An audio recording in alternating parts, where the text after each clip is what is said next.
जय श्री राधे कृष्णा साथियों। मैं भी कृष्णा ज्ञान सहारा चैनल में आपका स्वागत करती हूँ। कैसे हैं आप? आपके अच्छे स्वास्थ्य और सुखद जीवन की मंगल कामना करती हूँ।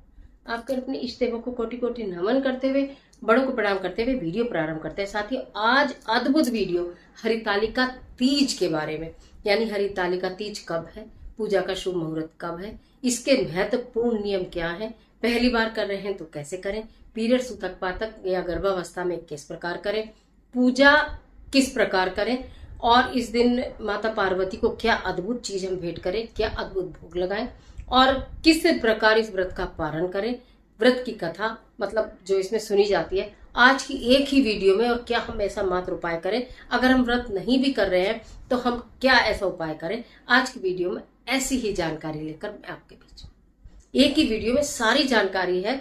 अंत तक वीडियो में मेरे साथ जरूर बने रहिएगा। चलिए झटपट वीडियो प्रारंभ कर लेते हैं, लेकिन उससे पहले चैनल को सब्सक्राइब नहीं किया तो चैनल को सब्सक्राइब जरूर करिएगा और बेल आइकन का बटन भी प्रेस करिएगा, जिससे आने वाली वीडियोस का नोटिफिकेशन आपको मिलता रहे। बात कर रहे हैं हरितालिका तीज की, बात कर रहे हैं उस महत्वपूर्ण पर्व की, उस महत्वपूर्ण त्योहार की जो स्त्रियां अपने अखंड सुहाग के लिए रखती हैं।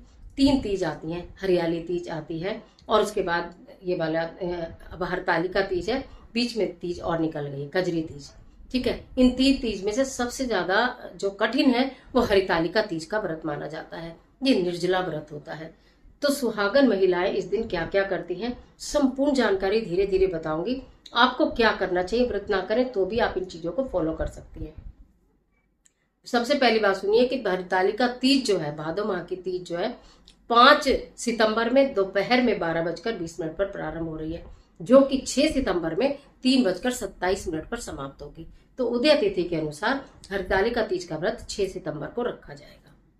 6 सितंबर को ये व्रत रखा जाएगा, जिसमें महिलाएं क्या क्या करें ये बता रही हूँ। पहले दिन से बताती हूँ कि इसमें हम पहले दिन से क्या करें। जिस दिन हरितालिका तीज यानी कि 6 सितंबर, उससे पहले दिन ही आप सात्विक भोजन ग्रहण करें और रात्रि में बिल्कुल साफ स्वच्छ होकर आप सो जाएं। अगले दिन प्रातःकाल, कहते हैं बाढ़ से त्योहार बड़ा, अक्सर क्वेश्चन आता है बाल धोए के नहीं। आप बिल्कुल धो सकते हैं, क्योंकि देखिए कोई भी बार हो उससे त्योहार हमेशा बड़ा माना जाता है। इतना बड़ा पर्व है, सिद्ध होकर तो स्नान करेंगे, ब्रह्म मुहूर्त में स्नान करेंगे। उसके पश्चात यथासंभव लाल हरे रंग के सुंदर रंग के वस्त्र पहनेंगे। जो भी आप शुभ रंग पहनना चाहे वो रंग पहन सकते हैं। 16 श्रृंगार करेंगे। इसमें 2 पहर की पूजा की जाती है, एक सुबह एक प्रदोष काल।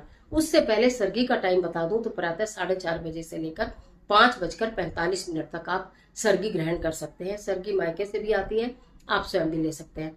सर्गी में आपको क्या क्या खाना चाहिए ये भी बताऊंगी। कुछ मिष्ठान होते हैं, कुछ फल होते हैं, कुछ नमकीन होते हैं, चाय ले सकते हैं आप, दूध ले सकते हैं आप, दही ले सकते हैं, लेकिन कोई भी ऐसा भोजन सर्गी में भी ग्रहण नहीं करना चाहिए जो कि भगवान को प्रिय नहीं है। यानी कि कोई भी उल्टी सीधी चीज नहीं खानी है, सीधा साधारण कोशिश तो ये करिए, फल खाइए, जल पीजिए, दूध दही ले लीजिए या मीठा खा लीजिए, मतलब जिससे भी आपको लगे कि मुझे पूरा दिन व्रत रखना है। और ऐसी चीज बिल्कुल मत खाइएगा ज्यादा तली हुई, जिससे कि आपको प्यास लगे। ठंडी चीजें खाइए जो आपके हृदय में शीतलता रहे। ये सर्गी हो गई। उसके पश्चात आप चाहे रेस्ट भी कर सकते हैं या फिर आप पूजा करने की तैयारी कर लीजिए। आप एक पाटा बिछाइए, ठीक है, उसके ऊपर लाल रंग का वस्त्र बिछाइए। शिव जी की और गौरा जी की मिट्टी की प्रतिमा बनाई जाती है और गणपति जी की, ठीक है। अगर आप मिट्टी की नहीं बना रहे और आपके पास अपने एक मूर्ति प्रतिमा है तो आप उसे भी रख सकते हैं, स्थापित कर सकते हैं। कलश की स्थापना होती है, उसके नीचे अष्टदल कमल बनाइए चावल का, ठीक है, उसके ऊपर कलश रखिए, कलश के ऊपर आम्रपत्र रखिए। कुछ लोग उसके ऊपर नारियल भी रखते हैं। अगर नारियल नहीं रख पाते, आपके यहाँ नहीं रखे जाते हैं, तो आप उसके ऊपर कोई फल रख दीजिए। जो आम्रपत्र लगाए उसके ऊपर कोई फल रख दीजिए, केला सेब इत्यादि रख सकते हैं किसी प्लेट में, ठीक है। ये आपकी कलश की स्थापना हो गई। कलश के अंदर कुमकुम जरूर डाल दीजिए, इत्र या केवड़ा जरूर डाल दीजिए, 1 रुपए का सिक्का और सुपारी 1 लौंग का जोड़ा जरूर डाल दीजिए। ये आपकी कलश स्थापना हो गई। माता पार्वती को आज के दिन श्रृंगार अर्पित किया जाता है।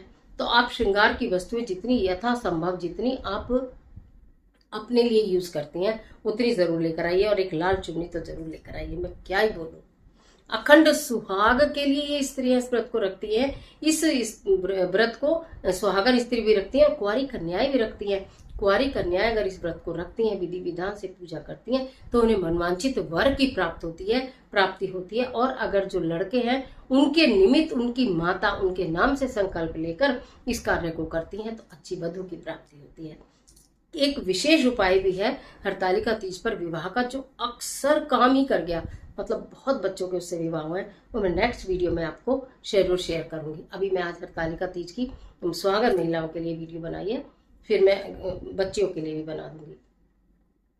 तो सरगे खाने के बाद आपने ये सब जो भी है, उसके बाद नहा धो के दोबारा से आपने ये सारी चीजें कर ली, स्थापना कर दी माता गौरा की, और आपने वहां पर गणेश जी को दूर्वा घास चढ़ा दिया है, और भगवान शिव को आपने जनेऊ पहना दिया, गणेश जी को भी जनेऊ पहना दिया, माता रानी को चुन्नी पहना दी, श्रृंगार का सामान चढ़ा दिया, सफेद पुष्प भगवान शिव को चढ़ा दिए, बेलपत्र इत्यादि जो भी आपके पास सामग्री हो वो आप चढ़ा सकते हैं। नहीं हो तो आप उसी सामग्री का अपने दिमाग में स्मरण करके हाथ जोड़ लीजिएगा कि समझ लीजिए मैंने ये चीज अर्पित कर दी।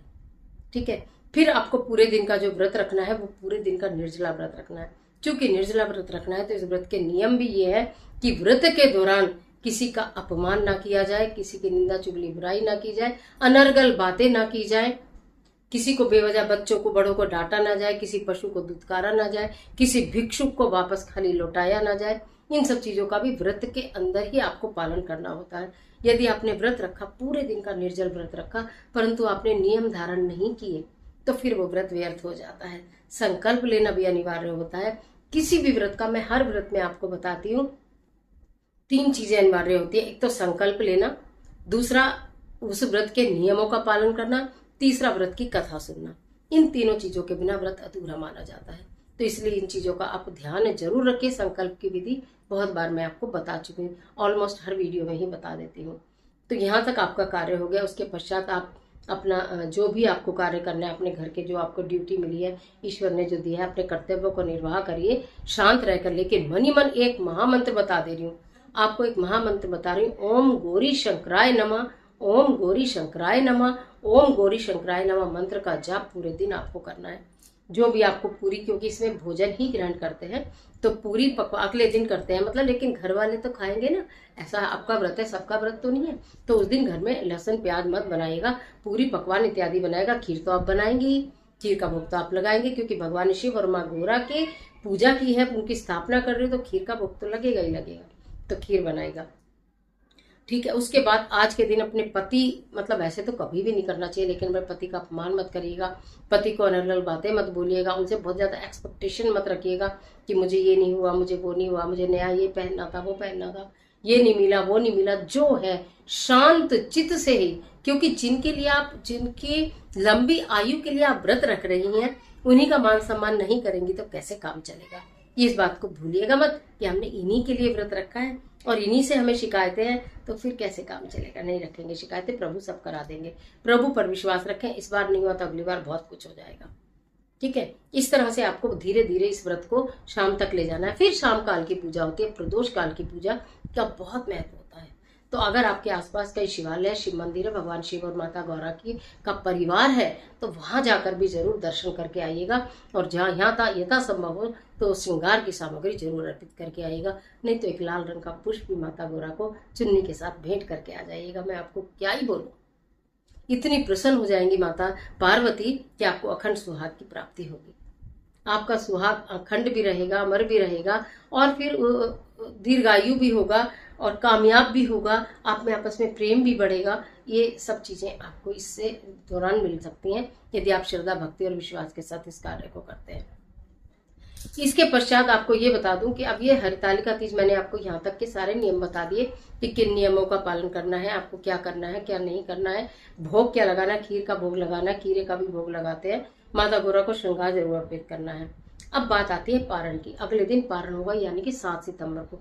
पारण कैसे किया जाता है इस बात खास तौर से समझ लीजिए। जब तक पारण की विधि नहीं समझेंगे व्रत पूर्ण नहीं होगा।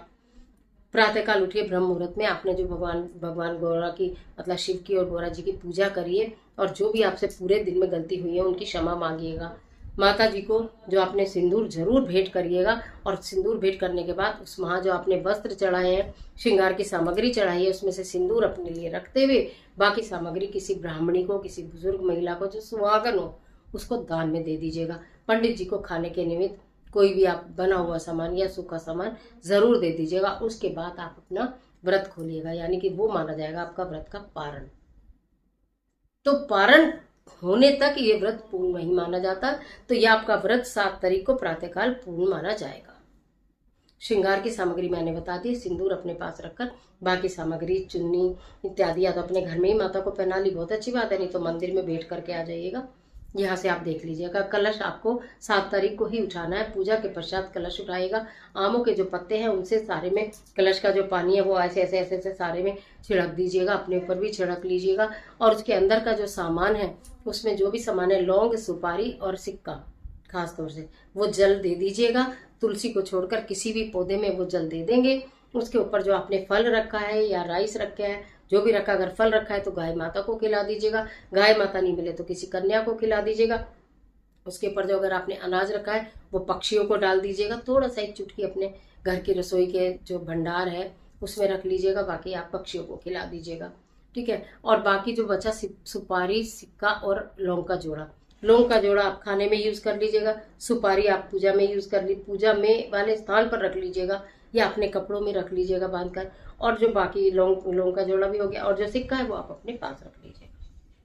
इस तरह करते हुए आपका ये व्रत पूर्ण होता है। तो हरितालिका व्रत की अनंत शुभकामनाएं।